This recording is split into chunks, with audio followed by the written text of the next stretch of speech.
The courtroom had seen its share of drama, drug trials, corruption hearings, even a notorious murder case a few years back.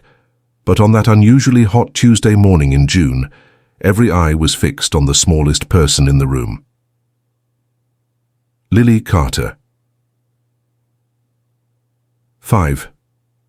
Years old, barely 3 feet tall with light-up sneakers and mismatched barrettes in her curly hair, Lily didn't look like the kind of person who could shift the outcome of a criminal case. She sat stiffly in a worn wooden chair next to her mother, legs too short to reach the floor, gripping her beloved stuffed bunny so tightly the seams threatened to burst. Her mother, Danielle, whispered gently in her ear, "Just tell the truth. Baby, that's all you have to do." Lily nodded, eyes wide with the kind of innocent uncertainty that only a child in a very adult world could carry.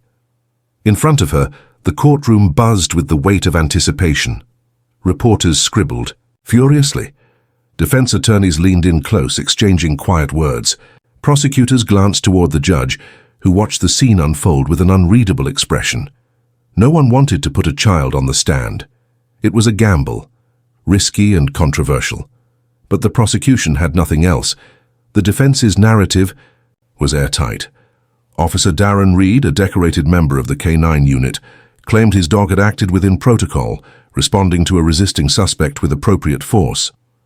The victim, Deshaun Miller, insisted he'd been compliant when the dog lunged. Only one person, it seemed, had seen the moment for what it truly was, and she had been licking a popsicle 2 benches away. "Ms. Carter," the prosecutor began, gently, her voice softer than usual, "can you tell us your full name?" Lily blinked up at her, glanced at the judge, and then whispered, "Lily Ann Carter." "And how old are you, Lily?"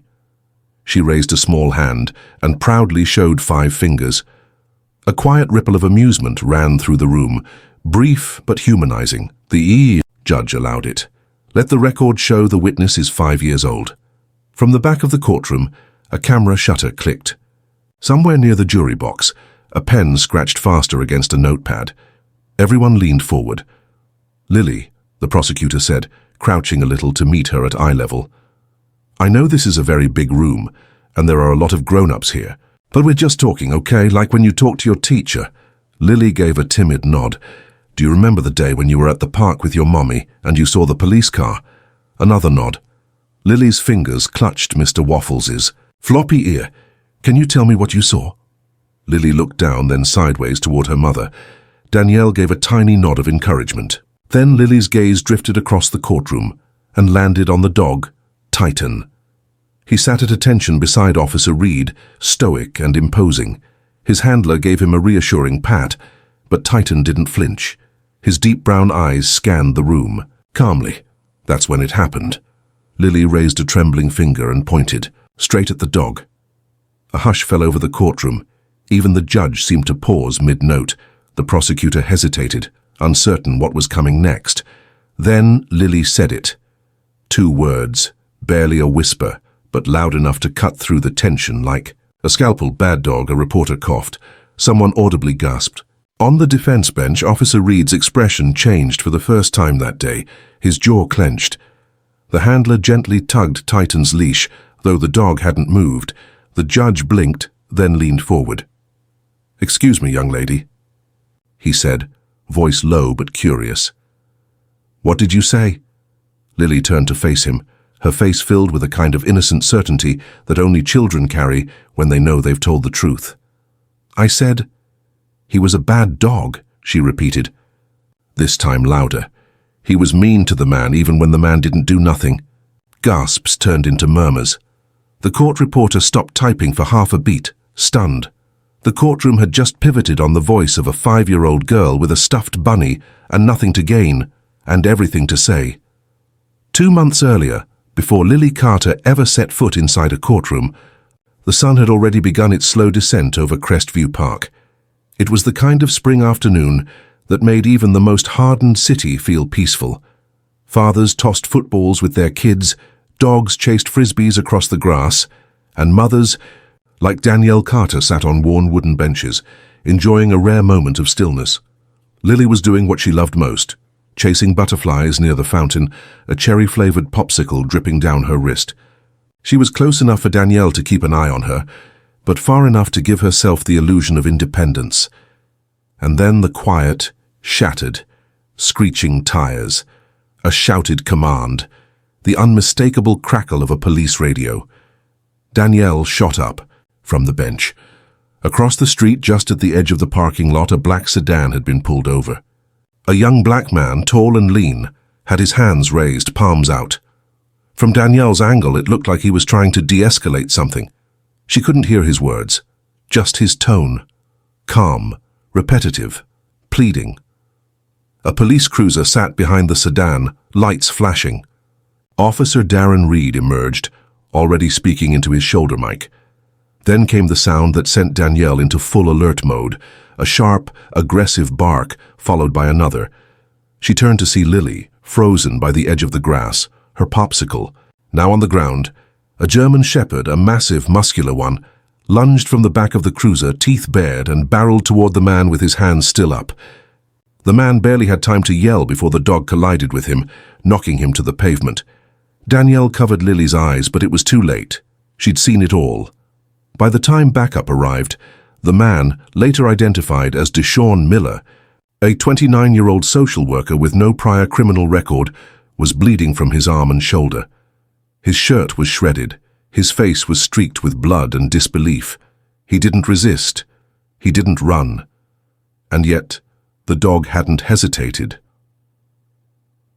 Danielle stayed long enough to give a brief statement to the responding sergeant.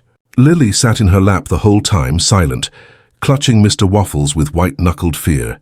The officer jotted down a few notes, nodded without expression, and promised to file it. But Danielle knew what she saw. Later that night, Lily asked, the question Danielle couldn't ignore, why did the dog hurt that man when he didn't do anything wrong? Danielle didn't have an answer, so she made a call. First to a lawyer, then to someone in the city's civilian police review board. She gave a full statement, and to her surprise, was contacted a week later by the district attorney's office. Unbeknownst to most of the public, the incident had already drawn quiet scrutiny. Body cam footage from Officer Reed's vest showed inconsistencies, choppy audio, a partially redacted clip, and a suspicious delay between when the officer opened the door and when the K9 was released. Something didn't add up. But the real pivot point came when Assistant District Attorney Evelyn Duran received Danielle's witness statement. She was there the whole time? Evelyn asked. Front row seat, Danielle said. And my daughter. Saw it all too, every second of it. Evelyn hesitated. Your daughter, how old is she? 5. Silence. Then Evelyn asked a question she never thought she'd seriously consider during a police brutality trial. Do you think she'd be able to testify?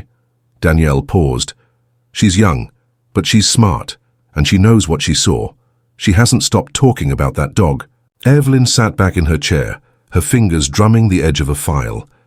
In a case already riddled with ambiguity, the idea of calling a 5-year-old to testify felt like a last-ditch move.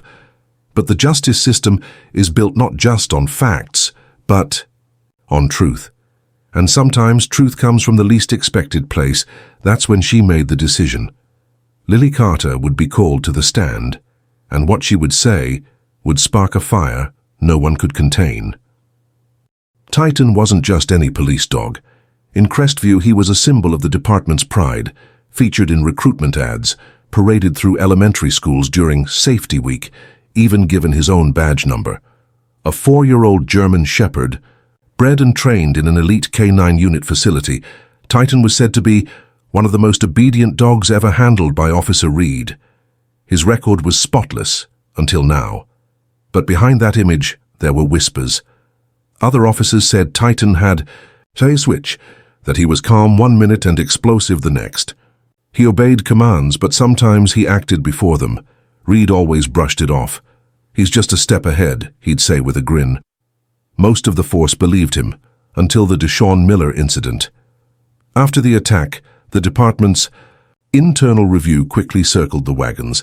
The initial report, written by Reed, stated that Titan responded to a standard engage command after Miller attempted to flee the traffic stop. Reed claimed he warned Miller 3 times. The report, said Miller resisted, cursed, and made a sudden movement toward his waistband, allegedly suggesting a weapon. But when body cam footage surfaced, it told a very different story. First, there were the missing frames, an unexplained gap in the video right after Reed opened the cruiser's rear door. Then came the audio, garbled and inconsistent, as though parts had been muted. What was clear, however, was Deshaun Miller's voice pleading over and over, "I didn't do anything. My hands are up." What wasn't clear was the command. No definitive engage, no audible go, and certainly no urgent instruction that would explain the ferocity of Titan's launch. The footage showed Titan springing out of the vehicle before Reed gave any command at all. That one moment cast a shadow over the entire narrative, and that's when the DA's office realized they had a real problem. Evelyn Duran, the assistant district attorney, sat in her office staring at the May. Footage frame by frame, she knew what it meant. Reed had falsified his statement. The dog had attacked without a clear command, and if the dog acted on his own, someone was lying, either about Titan's training or about what really happened that afternoon. She leaned back in her chair, fingers steepled under her chin. She had circumstantial evidence, a questionable report, a broken chain of protocol, and one 5-year-old girl who said the dog was bad. That wasn't enough. She needed credibility. She needed something the defense couldn't tear apart. So she requested Titan be brought into the courtroom during Lily's testimony, not just as a point of reference, but to gauge Lily's reaction in real time. It was a risky move. The optics of bringing an active K9 into a courtroom with a child witness were already questionable, but Evelyn believed in her gut that it would force the truth into the open. Meanwhile, Officer Darren Reed was unraveling. Behind closed doors, colleagues said he was tense, uncooperative, and increasingly volatile. He refused to comment on the footage discrepancies. The police union offered legal support, but quietly distanced themselves from his case. And word inside the department was that his relationship with Titan had started to deteriorate. The once synchronized duo was now stiff and disjointed during drills. At one training session, another handler said Titan seemed jumpy around Reed, as if something between them had been broken. Trust, maybe, or something deeper. But none of that was known to Lily. All she knew was that the dog scared her, and when she entered that courtroom, looked past the judge and the jury, and saw the same animal that had mauled a man who didn't fight back, something in her shifted. The fear didn't make her quiet. It made her clear, because the dog might have been trained to attack. But Lily had been raised to tell the truth, and the truth, as everyone was about to learn, had teeth. Evelyn Duran didn't usually get nervous. After nearly a decade in the district attorney's office, she had questioned hardened criminals, exposed corrupt officials, and taken on civil rights cases that earned her both enemies and praise. But as she stood outside the small windowless interview room in the courthouse basement, she felt something unusual, a pinch of doubt.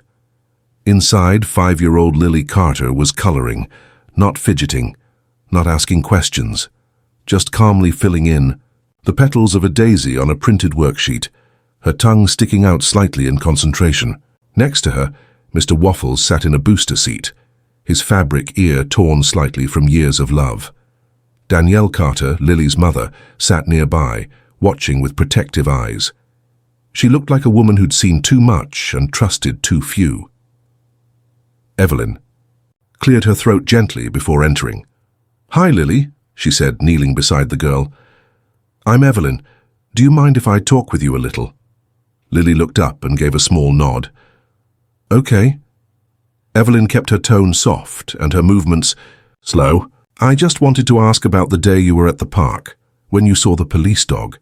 Lily paused, then looked to her mother, who nodded. "You can tell her, baby." The little girl spoke carefully, choosing each word like it mattered. The man had his hands up. He was saying sorry. But the dog was already barking, and then it ran at him. Evelyn leaned forward. "Before the officer said anything?" Lily nodded. "The dog got mad, just like Max does when I touch his food." She said it with childlike honesty, a kind, of matter-of-fact wisdom adults often forget exists in the young. Evelyn blinked.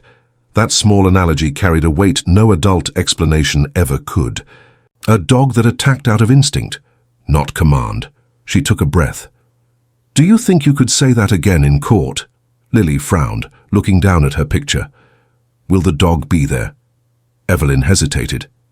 "Yes, but he'll be on a leash. You'll be safe." There was silence. Then Lily pointed at the coloring book on the table, specifically at a picture of a cartoon dog sitting obediently beside a boy. "He didn't look like that," she said. "That dog's happy. The other one was angry." Danielle stepped in. "She's been talking about it ever since. Not scared, just confused. She knows something was wrong and she wants people to know." Evelyn stood up, heart racing. This was real. Not hearsay, not guesswork. A first-hand account from the only neutral witness at the scene. But still, she knew what the defense would do. They'd call it unreliable, say a 5-year-old couldn't, be trusted to interpret complex situations, accuse Evelyn of exploiting a child for drama. They didn't understand Lily Carter. Later that night, Evelyn reviewed the footage again in her apartment, pausing on the exact frame where Titan leapt from the cruiser. She rewound it over and over. No command, no signal, no resistance from Deshaun Miller. Just a dog exploding forward like a fuse had been lit. And then she remembered Lily's words. The dog got mad. What kind of dog gets mad without being told to? What kind of police handler loses control of a decorated K9 unit? Unless he never really had control in the first place. The pieces were starting to fall into place. Reed had violated protocol. The K9 unit had covered for him, and Lily, this tiny voice in a massive system, was about to crack the case wide open. Evelyn closed her laptop and looked out at the city skyline. They weren't just going to trial, they were going to war. The courtroom was packed. People leaned forward in their seats. Reporters shifted quietly. Cameras, kept out of the main chamber by court order, waited just beyond the doors, hoping for glimpses. What everyone came for wasn't a lawyer's closing argument or a witness under crossfire. They came for a child. And when the bailiff called, "The court will now hear from witness Lily Carter," you could almost hear the air tighten. She walked in holding her mother's hand and Mr. Waffles in the other. Her purple dress had sparkles along the sleeves, and her sneakers lit up as she took each step toward the witness stand. The judge, an older man with sharp eyebrows and tired eyes, watched her with unexpected softness. "Would you like Mr. Waffles to sit with you?" the judge asked gently. Lily nodded. The bailiff placed the stuffed bunny next to her. She was sworn in, gently without asking her to swear in the traditional sense. Instead, the clerk asked, "Do you promise to tell the truth, the best you can?" "I pinky promise," Lily said, lifting her little finger. Soft chuckles rolled through the room, but Evelyn Duran, seated at the prosecution's table, didn't smile. She knew the defense was watching every word, waiting to strike. Evelyn rose. "Lily, can you tell us what happened that day in the park?" Lily nodded, legs swinging slightly off the tall wooden chair. "We were eating popsicles. Mummy got Tammy Cherry. Then we saw flashing lights and a police car go past. I saw a man get out with his hands up." "Did he look angry?" Evelyn asked. Lily shook her head. "He looked scared." The jury stirred. A man in the second row leaned forward. "And what did you see next?" "The dog," Lily said, pointing. "That dog. He jumped out. He ran. Really fast. He didn't wait." Evelyn paused, careful. "Did the officer tell the dog to go?" Lily's brow furrowed. "No. The dog just went.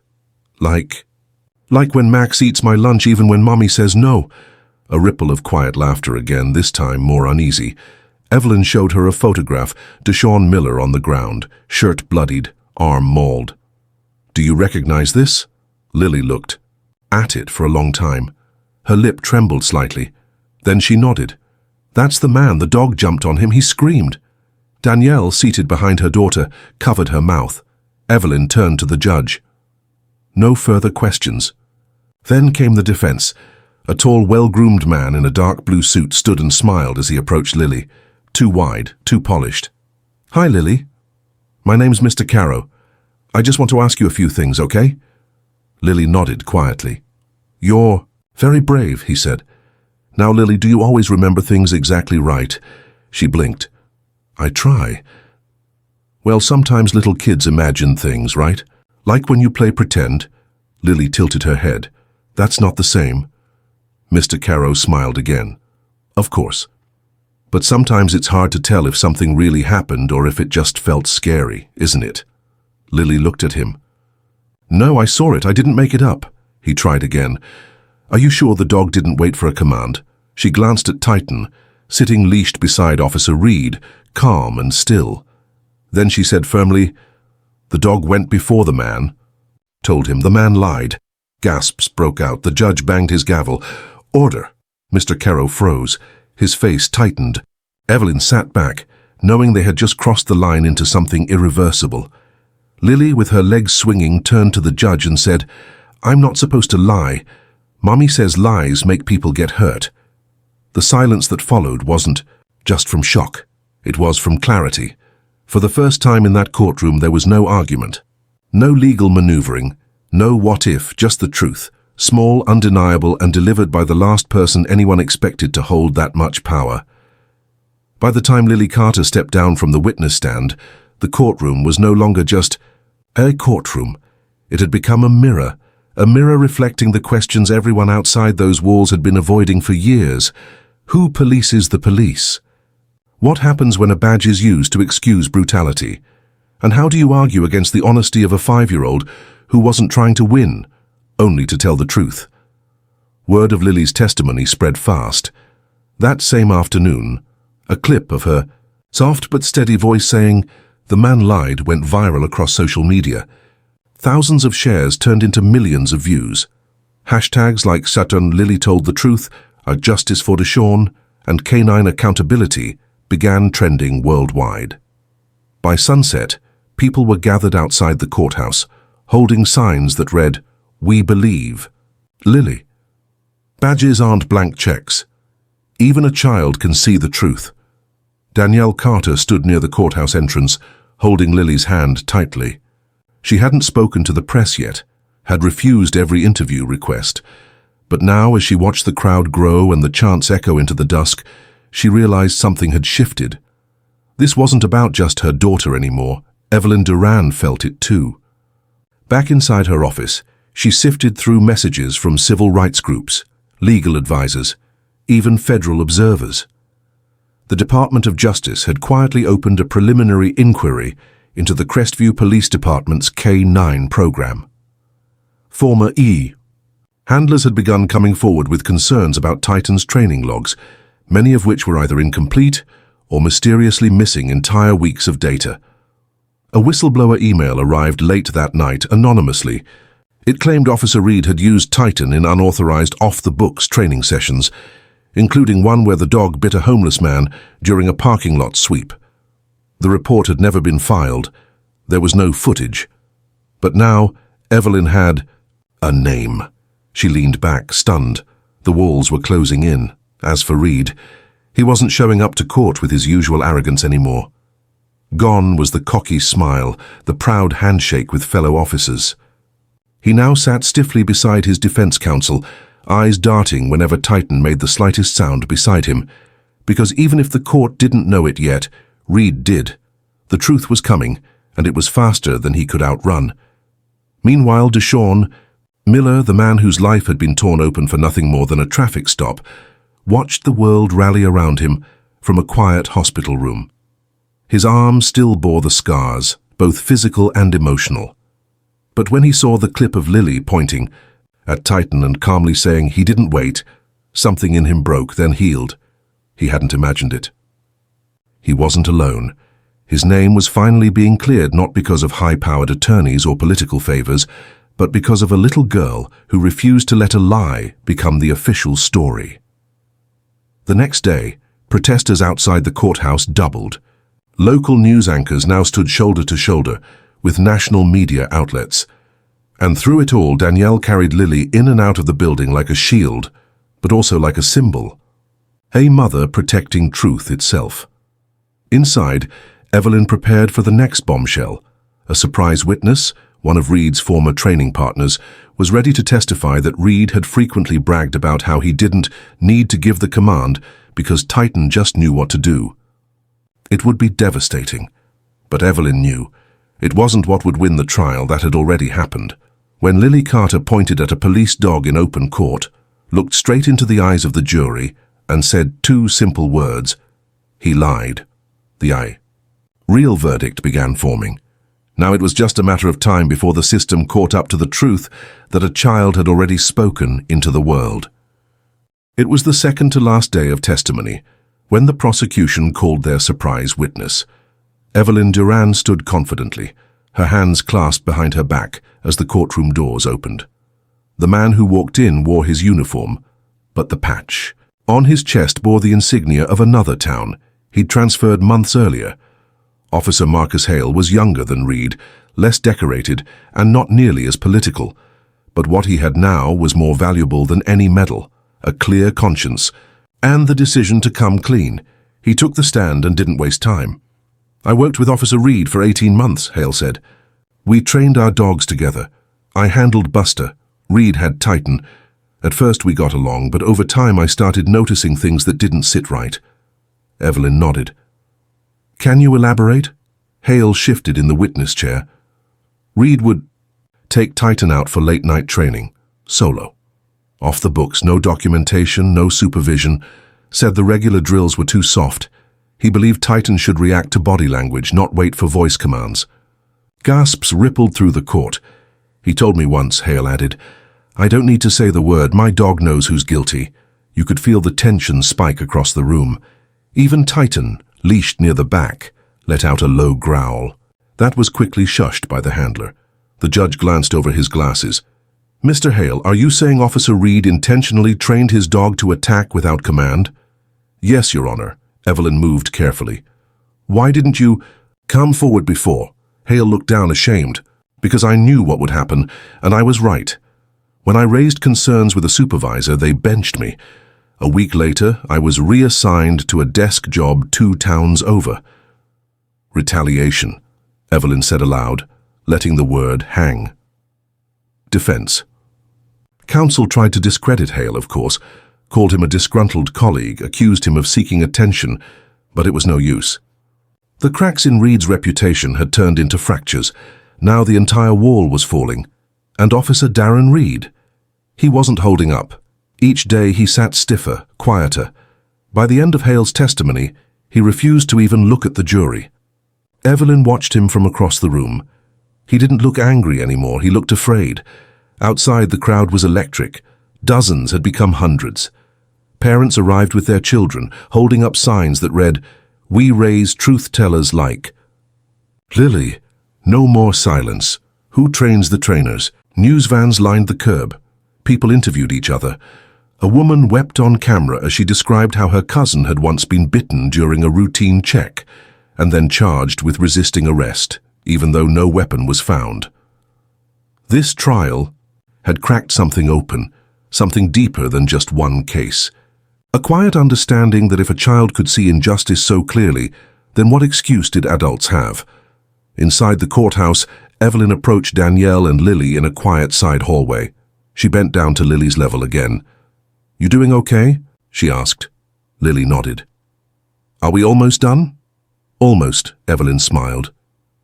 "You've already done the hardest part." Danielle placed a hand on Evelyn's arm. "Whatever happens next, thank you." But Evelyn knew it wasn't over yet. Back in the courtroom, she prepared for closing arguments. The prosecution would frame this as more than just a case of excessive force. It was a story of institutional failure. A handler who trained a weapon to think like a man, and a department that let it happen. And in the middle of it all, a 5-year-old who told the truth when it mattered most. The jury would deliberate soon. But Evelyn wasn't nervous. The truth had already been spoken. Now, it was time for justice to listen. The jury filed back into the courtroom after hours of deliberation. The air was thick with tension, every breath held collectively by those inside the room and the hundreds waiting outside through live streams and news updates. Judge Henderson cleared his throat and called the court to order. He looked at the foreperson of the jury and asked, "Have you reached a verdict?" The foreperson, a middle-aged woman with calm eyes, nodded. "We have, Your Honor." The judge gestured for her to read the verdict aloud. The room fell silent. In the case of the State versus Officer Darren Reed, regarding the use of excessive force and improper training of a police K9 unit dog, we find the defendant guilty, as charged. A collective gasp echoed. Some wept, others quietly nodded. Danielle Carter's eyes filled with tears as she held Lily close. Evelyn Duran allowed herself a small, exhausted smile. Justice had been served, but the work was far from over. Officer Reed's face went pale. He stared straight ahead, his carefully constructed facade shattered. The judge promptly ordered him suspended without pay and recommended further investigation into his conduct and the department's K9 program. Titan, the dog, was immediately placed on leave, pending a comprehensive retraining and behavioral assessment. The department announced a temporary suspension of the entire K9 unit for review. Outside the courthouse, the crowd erupted in cheers. People hugged strangers. News anchors struggled to maintain composure as they reported the verdict. The hashtag "Lily Told the Truth" surged worldwide, a symbol of courage and accountability. In the days that followed, the Carter family found their lives changed forever. Invitations came in from advocacy groups, law enforcement reform committees, and even national television shows. Danielle was cautious, but knew the importance of the platform her daughter now had. Lily, meanwhile, remained a beacon of innocence and bravery. In interviews, she spoke simply, "I told the truth because that's what helps people." Her honesty sparked a nationwide conversation about police accountability, child witnesses, and the treatment of K9 units. Lawmakers introduced bills requiring transparent training logs, independent oversight of police dogs, and mandatory community involvement in law enforcement practices.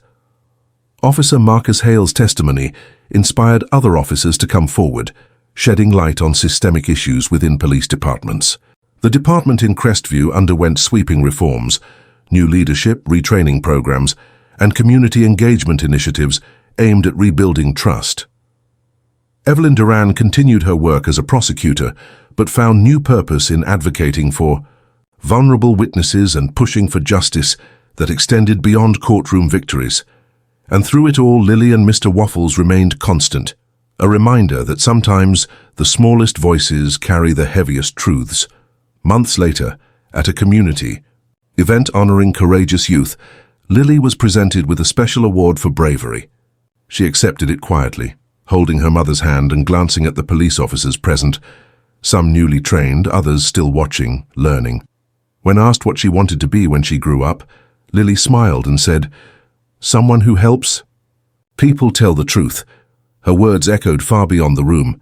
In a world often clouded by power and fear, it was a child's simple promise that lit the way forward.